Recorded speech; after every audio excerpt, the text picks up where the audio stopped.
लाला security की बात करते हैं, पाकिस्तान की सिक्योरिटी को बहुत मॉक किया गया over the period of time.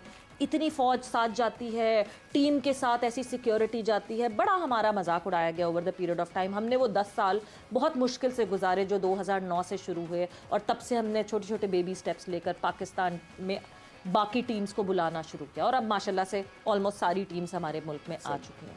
But वही कहते हैं ना कि हालात अपने काबू में नहीं होते, बिकॉज बहुत सारी आउटर सोर्सेज होती हैं जिनकी वजह से इन हालात को मैनेज करना पड़ता है। अहमदाबाद स्टेडियम में बहुत स्ट्रॉन्ग एक थ्रेट है, और उस थ्रेट की वजह से 3500 पुलिस वाले जो हैं, 3500 सिक्योरिटी पर्सनल्स जो हैं, उनको डिप्लॉय किया गया है वहाँ पे। कोई तकरीबन 6 किलोमीटर से दूर आप पार्किंग करेंगे और वहाँ से आपको वॉक करके या बसेस में या शटल्स में आना होगा। 1 किलोमीटर के बाद जो है आप वॉक करके वहाँ तक पहुँचेंगे स्टेडियम तक। स्टेडियम में सिर्फ मोबाइल ले जाने की इजाज़त है। There are no bags allowed in the stadium. कोई बैग्स वैग्स अपना सब नहीं, वो छोड़ कर आइए घर पर, या जो भी साइड पे रखेंगे जो उन्होंने अभी सिक्योरिटी वो की होगी। सो यस, मुश्किलात कहीं भी आ सकती हैं, कभी भी आ सकती हैं, कहीं पे भी आ सकती है और किसी भी वक्त आ सकती है। ठीक है, क्योंकि पाकिस्तान ने बहुत स्ट्रगल किया दोबारा क्रिकेट को वापस पाकिस्तान में लाने के लिए। क्रिकेटर्स ने इंडिविजुअल, मुशी भाई लोगों ने अच्छे मैसेजेस, काउंटी हम गए बाहर, प्लेयर्स को कहा कि नहीं यार आप लोगों को आना चाहिए, सपोर्ट करना चाहिए। सब टीमों ने पाकिस्तान का ख्याल रख के दोबारा वो क्रिकेट 9-10 साल बाद दोबारा शुरू हुई है। इसी तरह पैचेस में और सारी टीमों ने, हाँ बिल्कुल, क्योंकि एक बहुत मुश्किल था दोबारा उन सारी चीज़ों को वापस सारी टीमों को इंगेज करना यहाँ पे। लेकिन मैं सब टीमों का शुक्रिया भी अदा करता हूँ कि उन्होंने मुश्किल वक्त में पाकिस्तान का साथ दिया। आज इंडिया के अंदर ये सिचुएशन नज़र आ रही है यहाँ पे। अच्छा, एक गलती मैं समझता हूँ कि आईसीसी में इतने बड़े नया ग्राउंड और इतना क्राउड कैपेसिटी थी कि यहाँ पे पहले इंडिया का मैच होना चाहिए था आज, ताकि एक हाइप क्रिएट होती, एक बड़ा मैच होता तो नज़र आता। एक वो चीज़। दूसरी चीज़, जो सिक्योरिटी इश्यूज नज़र आ रहे हैं वो वहाँ पे उनके अपने भी कोई पॉलिटिकली या जो उनके अपने इंटरनल उनके इश्यूज चल रहे हैं, तो मेरे ख्याल में वो वजह भी सामने नजर आ रही है। चाहे उसको जितना भी वो छुपाने की कोशिश करें, वो चीज़ छुप नहीं सकती, नजर आ जाएंगी चीज़ें। लेकिन हमें उम्मीद थी कि क्राउड आज अच्छा आएगा, लेकिन वैसे नजर नहीं आएगा। वो खैर मतलब वो जाहिर सी बात है, इन टीम्स को इसलिए सामने रखना था बिकॉज ये फाइनलिस्ट थी लास्ट सीजन की, तो इस वजह से उनसे शुरुआत करनी थी। बट फिर शायद किसी और स्टेडियम में शुरुआत कर लेते।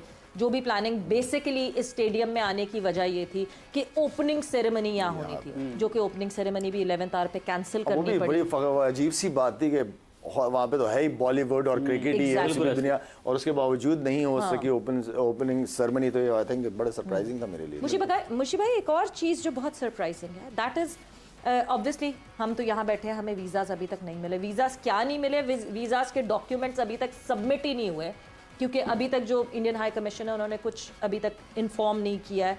उनको कोई इन्फॉर्मेशन नहीं मिली है कि हमारे जो लेटर्स हैं वो सबमिट हो सकें और वीज़ा प्रोसेस हो। बट साउथ अफ्रीका का जो मीडिया वहाँ पहुँचा है, उनसे एक अंडरटेकिंग साइन करवाई गई है कि आप स्पोर्ट्स की रिपोर्टिंग के अलावा कोई और रिपोर्टिंग नहीं करेंगे। No XYZ reporting other than sports. और अगर आपने ये किया तो आपको उसी वक्त जो है आपकी एक्रेडिटेशन को नल एंड वॉइड किया जाएगा and you will be deported out of India.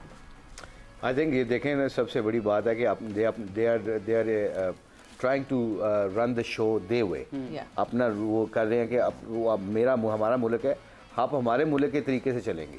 ये ठीक है, इंडिया हमारा नेबर है, उनके साथ 100 डिफरेंस ओपिनियन हमारी है, मगर वो अपने असूलों के ऊपर अपना कायम दायम है। हमें अच्छा नहीं लगता कई दफ़ा, मगर आप इंग्लैंड में जाते हैं तो उनके सिस्टम को हमें कबूल करना पड़ता है, हम उसके सिस्टम के अंदर जाते हैं, मुल्क ऐसे ही खड़े होते हैं। तो हमें भी कई दफ़ा ऐसा कोशिश करनी चाहिए कि जब हमारे पाकिस्तान में लोग आते हैं तो हमें भी वैसे ही हमें अब बताना चाहिए लोगों को जिस तरह इंडिया बता रहा है। उसकी रीज़न पीछे है ना, उनको पता है कि अपने मुल्क के बारे में वो कोई चीज़ को ऐसा नहीं प्रेजेंटेशन दे सकते कि साउथ अफ्रीकन लोगों को पता चले कि अंदर क्या हो रहा है जी। अब ये जो कल आपने रिपोर्ट देखी है, ये जो हमारे वो जो फाख्ता ने जो कबूतरों वाली देखी है, अब ये एम्बैरेसिंग है ना, दे अंडरस्टैंड दिस। और ये देखना साथ ही उनकी स्टेटमेंट आ गई है कि जी अब आपने अगर आना है यहाँ पे तो आपने क्रिकेट को सपोर्ट करनी है, स्पोर्ट्स की बातें करें, प्लेयरों की बातें करें, you don't have to bring any issues out there. इसकी मतलब नेशनलिज्म के ऊपर कोई कंप्रोमाइज नहीं है, हमें भी नेशनलिज्म के ऊपर कोई कंप्रोमाइज नहीं करना पड़ेगा, क्योंकि अपने मुल्क की सबसे अच्छी चीजें दिखानी पड़ती हैं। अंदर के खाते कोई भी प्रॉब्लम हो तो हमें अंदर सॉर्टेड आउट करने चाहिए। जैसे आज से हफ्ता पहले हम बात कर रहे थे अपने प्रोग्राम में, अभी तक हमारे ग्राउंड्स के ऊपर क्यों नहीं अभी तक तरक्की का काम हुआ? क्योंकि एकदम कोई अगर आईसीसी चैंपियंस ट्रॉफी हमारे होती है इधर तो एकदम फिर सूढ़ी पड़ेगी, फिर कॉस्मेटिक सर्जरी करेंगे और कॉस्मेटिक सर्जरी क्या है 5-10 मिनट बाद वो खराब हो जाएगी, तो पैसा भी जाया और चीजों का भी हम गलत इस्तेमाल करें। अभी से काम शुरू करें, थोड़ा थोड़ा करें, थोड़ा काम करें शुरू।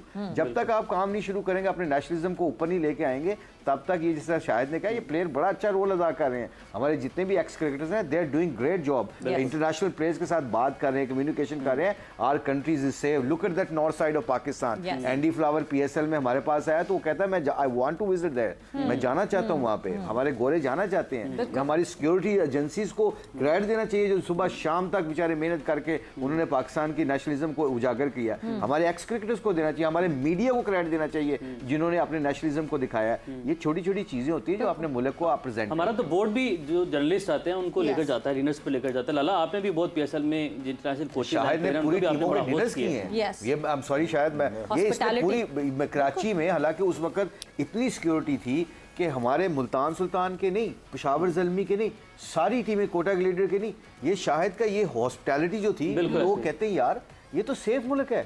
ये एक होटल से निकल के किसी के घर में जाके खाना खाना और वहां पे जाके एंजॉय करना, दे लव इट, अपना कल्चर दिखाया, अपना कल्चर दिखाया। और सबसे इंपॉर्टेंट बात ये, बिकॉज हम बात करते हैं, देखें पाकिस्तान इंडिया के जो इख्तलाफात हैं, पॉलिटिकली जो इश्यूज हैं, वो हम सबके सामने, बट जब हमारे यहाँ कोई सीरीज कवर होती है उसकी प्रोडक्शन टीम में तकरीबन 15% जो है वो इंडियंस आते हैं। हम वीज़ास भी देते हैं उनको, वो आते भी हैं, वो काम भी करते हैं। ऐसा नहीं है कि वो रेस्टोरेंट्स जाके खाना नहीं खाते, बिकॉज इवेंचुअली जब आप बाहर निकलते हैं तो आप विजुअली यू कैन नॉट जज कि हाँ जी ये पाकिस्तानी है या इंडियन है, और वो जाते हैं बाहर। आप सॉरी टू कर, आप मुझे बताएं, हमारे चेयरमैन स्टेटमेंट देते हैं, I don't want to name the person, कि अगर ये नहीं आएंगे एशिया कप में, हम भी वर्ल्ड कप नहीं जाएंगे। रमीज भाई की बात कर रहे हैं, किसी की भी बात कर रहे हैं आप, कोई भी हो, मैं कह रहा हूँ मुश्ताक है, मैं कह देता हूँ, और मैं my action is not matching my words. फिर मुझे बताएं, जब मैं जाके ऐसी बात करता हूँ और फिर वहाँ पे जाके कर देता हूँ, do you think so people will respect me? No. Do you think so people will treat me like the way of I want to be treated? नहीं होगा ना ऐसे, क्योंकि शायद ऐसी बात है ना, ये ऐसी नहीं है। मैं ये कह रहा हूँ, हाँ सर मेरा मोमेंटम भी खराब कर दिया यार। यानी लाला मतलब आप जहाँ भी रमीज भाई नहीं है, रमीज भाई तो बहुत अच्छे दोस्त हैं। इस दाढ़ी पे झूठ। अच्छा ये नहीं, ये तो बताने की जरूरत ही नहीं ना, मतलब कोई भी रमीज भाई हो, मैं कह रहा हूँ, मैं हूँ, शायद हो, वसीम भाई हो, कोई भी हो, अगर आप जब तक अपने नेशनलिज्म के, अपने मॉरल्स की वैल्यू का खुद नहीं ख्याल रखते, जब तक कहते हैं ना दो चीजें इंसान को नहीं करनी चाहिए अगर आप जिंदगी में तरक्की करना चाहते हो, कभी गिले शिकवे बंद कर दो, रोना छोना बंद कर दो, और दूसरा अपनी जुबान का सवाल बंद कर दो। आप जिंदगी में जहां पे भी जाओगे, जेब में रुपया भी नहीं होगा, इज्जत के साथ आप लोगों में बैठेंगे। ये होते हैं मॉरल्स वैल्यू, और ये मॉरल वैल्यू आपको डेवलप करनी पड़ती है। या तो फिर स्टेटमेंट ऐसा दें जो आप वापसी का रास्ता वापस ढूंढ सकें, या तो आपका स्टेटमेंट ऐसा हो कि उस पे आप ये एजुकेशन मीडिया ने ली होती है कि ऐसी स्टेटमेंट देंगे वापस आ जाए। हाँ ना, और नहीं आम बंदे के पास भी होती है तो होनी चाहिए ना एक चीज। हो सकती ना, वो क्रिकेट हम में रमीज भाई की बात कर रहे हैं, मगर जब हमने ये शो की शुरुआत की थी कल, उस वक्त हमने ज़का अशरफ साहब की भी बात की थी कि ज़का अशरफ साहब ने कैमरे पे आके सबसे पहली बात क्या की, जो वर्ल्ड कप के हिसाब से स्टेटमेंट दी